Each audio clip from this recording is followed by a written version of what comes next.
नमस्कार, आप देख रहे हैं SHRD न्यूज़। उत्तर प्रदेश के मुख्यमंत्री योगी आदित्यनाथ ने हाल ही में आयोजित एक कार्यक्रम में कहा कि 2017 से पहले राज्य में दंगे, गुंडागर्दी और माफियाओं का बोलबाला था, जिससे कानून व्यवस्था ठप भी। उन्होंने जोर देकर कहा कि उनकी सरकार सत्ता में आने के बाद राज्य दंगा मुक्त हुआ है और पर्व त्योहार शांति से मनाए जाते हैं। देखिए इस पूरी रिपोर्ट। के बारे में कहते हैं कि यहाँ पे 56 से 60% आबादी ऐसी है जो युवा है,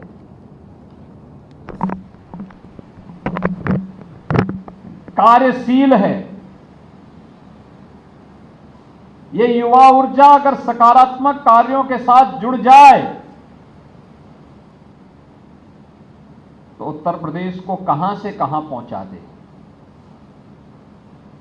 17 के पहले हम भी यही सोचते थे और उसके परिणाम कैसे आते हैं, मैं आज उसी पर आपका ध्यान आकर्षित भी करूंगा।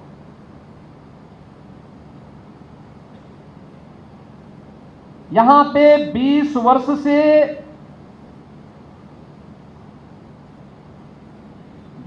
कम के जितने भी युवा हैं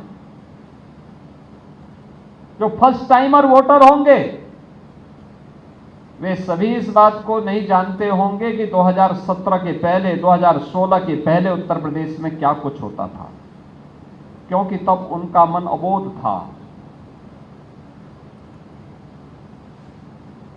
25-20 वर्ष से ऊपर के 25-30 वर्ष के होंगे, उनको थोड़ा बहुत जानकारी होगी, लेकिन उससे नीचे की उम्र के लोगों को नहीं जानकारी होगी उत्तर प्रदेश के बारे में। लेकिन सच क्या था? 2017 के पहले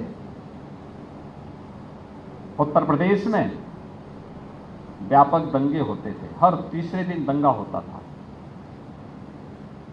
पर्व और त्योहार आने के पहले लोगों के मन में आशंका खड़ी हो जाती थी। गुंडागिर्दी चरम पर रहती थी।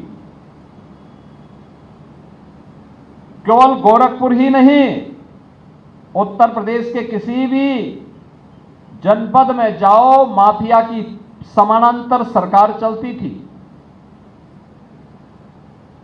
क्या व्यापारी, क्या उद्यमी, क्या चिकित्सक, क्या शिक्षक, क्या गरीब, क्या साहूकार, ये सब गुंडा टैक्स देते थे। सबको गुंडा टैक्स देना होता था। गोरखपुर में और हर जनपद में अपहरण होते थे, फिरौती वसूली जाती थी। हर चौराहे पर टैक्सी स्टैंड के नाम पे वसूली होती थी। कुशीनगर और महाराजगंज का एक हिस्सा था जहां जंगल पार्टी हावी थी और वह किसी का भी अपहरण कर देती थी। फिरौती देकर के छुड़ाइए, नहीं तो कोई पूछने वाला नहीं। पूरे राज्य की स्थिति थी। बिजली बामुश्किल 3 से 4 घंटे आती थी। गांव में तो एक सप्ताह आती थी, एक सप्ताह नहीं आती थी, और वह भी 3-4 घंटे के लिए। मोबाइल फोन, मुझे याद है 17 के पहले जब हम गाँव में जाते थे, पूछते थे फलाना कार्यकर्ता अगर अचानक पहुंच गए तो पता लगता था कि वह कार्यकर्ता दूसरे गांव में गया है। भाई दूसरे गांव में क्यों? उन्होंने कहा हमारे गांव में बिजली की 1 सप्ताह की वो समाप्त हो गई है, अब दूसरे गांव में आ रहे तो मोबाइल चार्ज करने के लिए दूसरे गांव में गया हुआ है। ये स्थितियां होती थी। विकास कार्य ठप थे, सड़कें नहीं थी, बिजली गायब थी, सुरक्षा नदारद थी, माफिया की समानांतर सरकार थी और इंसेफ्लाइटिस का कहर अलग से था। ये उत्तर प्रदेश की सही पहचान थी। नौजवानों के लिए नौकरी नहीं थी, रोजगार नहीं था, किसान आत्महत्या करता था, महिलाएं असुरक्षित थी। पश्चिमी उत्तर प्रदेश से तो बेटियां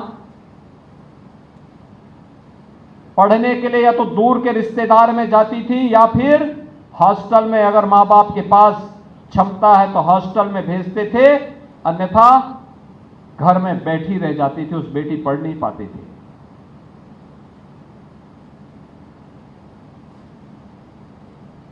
पर्व और त्योहार के पहले लोगों के मन में आशंका होने लगती थी कि पता नहीं कहां दंगा हो जाए और टारगेट करके हिंदुओं को अभियुक्त बना दिया जाएगा, जेल बंद कर दिया जाएगा। यही होता था।